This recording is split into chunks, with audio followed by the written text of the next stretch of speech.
I like you, Mary. I like you a lot. I want to ask you a question straight out, flat out. I want you to give me the honest answer. What do you think the chances are of a guy like you and a girl like me ending up together? Well, Lloyd, that's difficult to say, and we really don't... Hit me with it. Just give it to me straight. I came a long way just to see you, Mary. Just, least you can do is level with me. What are my chances? Not good.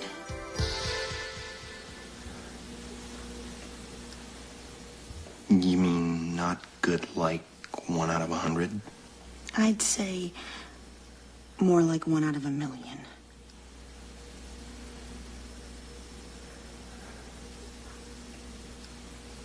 So you're telling me there's a chance? Yeah! This video is for nice guys, from a recovering nice guy, how to stop being a nice guy so you can get the love, respect, admiration that you actually really want from women. It's a great clip here of Jim Carrey in one of his funny little movies that he's doing, but it also really highlights a nice guy trait that most people aren't aware of. And this is something that's running the nice guy at a deep level, but because he isn't aware of it, he's not seeing how it's sabotaging his relationships going forward. So I want to tell you 2 things about this. The first thing is the nice guy lives in a state of somewhat delusion. He has to be living a lie because it's the only way his worldview can actually make sense, because the nice guy's worldview, and like I said, I've been here myself before, is that like people just don't see you. Do you ever feel this way? Like women just don't see the real me. Like women just don't see all my good qualities. And one day I'm going to find a woman who does, and then everything is going to be great. Even though I've had pretty much very little success up until this point, like one day a woman's going to find me, discover me, and finally see me. So he's living in this delusion where there's always a chance something's going to happen. And this plays out in his relationship. This is why he's always getting friend zoned, because he puts himself in the friend zone. Woman, don't friend zone you. You friend zone yourself. And why is that the case? Is because you hide your desires. You hang out with a woman, you like her, you feel something for her, but it's like you don't think it's okay to express it. Maybe you think it's weird or creepy or whatever the reason is. And you say friends with this one, friends with this woman, friends with this woman. And then there's usually like this grand gesture, a couple months or even a couple years later, where you like finally confess all your love and feelings to her once she's been like in and out of relationships with all these guys while you were like waiting for your big moment. 9 times out of 10, it just gets shot down because the longer you go down that friend zone path, the more likely is that that's where the relationship's going to go. Oh, there's some people who've started off as friends and turned into relationships. Sure thing. But if you've battled with this, you want to make your intention and desires known from the start. And this comes into the second point with the nice guy, is he lives in the eternal hope strategy. So every little sign he'll interpret from a woman is like, this means there's hope for me. So in this funny clip here, it's like kind of like a shock, like, oh, you're saying I only have like a 1 out of 100 chance? And she's like, no, more like 1 out of 1,000,000. And he's like, yes. So you're telling me there's a chance. Now we might laugh at that, but I encourage you to look at your own life, and where do you have that same behavior? There's some girl you've been kind of hanging around, orbiting around. Yeah, you guys are great friends, and she might like look at you a certain way every now and then. You might have the odd little flirt, and it's always like, oh, you're telling me there's a chance. Meanwhile, she goes in and out of boyfriends, in and out of relationships. And you always think like, okay, when this relationship ends with this toxic guy that she's always complaining to me about, finally I'm going to have my chance. But it doesn't really work like that. And on that note, more of like a personal story. It's actually from my fiance. When we were first in our relationship, she was doing some like teaching online, like teaching people to speak English. And some of her clients obviously were men. I doubt many of them were there for her English teaching skills. I think they're like, oh, I just get to talk to a pretty girl.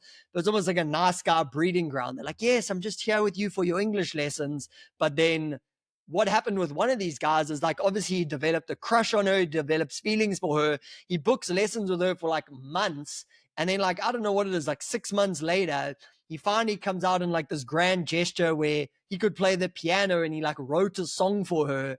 And like during one of these lessons, he like plays the song, like telling how much he loves her. And then obviously when it wasn't reciprocated by her, he was like completely destroyed. So that guy ever listens to this, shout out to you for that. Well done for at least shooting your shot. But it's this eternal hope where it's like, yeah, I'm getting English lessons with her, but finally I'm going to make my move and then it's all going to happen.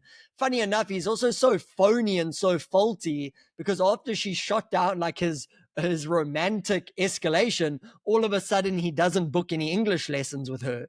So was he actually ever really interested in learning English? Maybe a part of him was, but there's always this alternative motive, this alternative desire. And this is what makes nice guys creepy, is because they're like pretending to be this person, like, hey, like, I'm just your friend, I don't want anything. But then there's like alternate desire, like, oh my gosh, like, if you like me, like, this would be just the most amazing thing in the world. And I really love you, Sarah. And I just wish we could be together so you're not being with all these assholes. It's this duplicity, it's this incongruence that women actually find really repulsive and genuinely creeps them out in guys. That's why a woman might meet a guy in a bar and you'd be like, hey, nice ass, or like, hey, nice tits. And the girl's like, oh my gosh, what an asshole. But like, at least he wasn't ashamed of his desires. Maybe he was a bit of rough.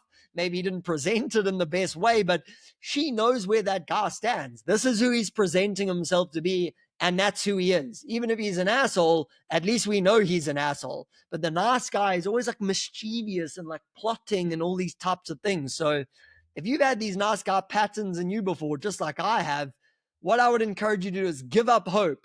All these women that you're chasing around, that you're hoping that one day things are eventually going to fall into place, cut off those ties with those women.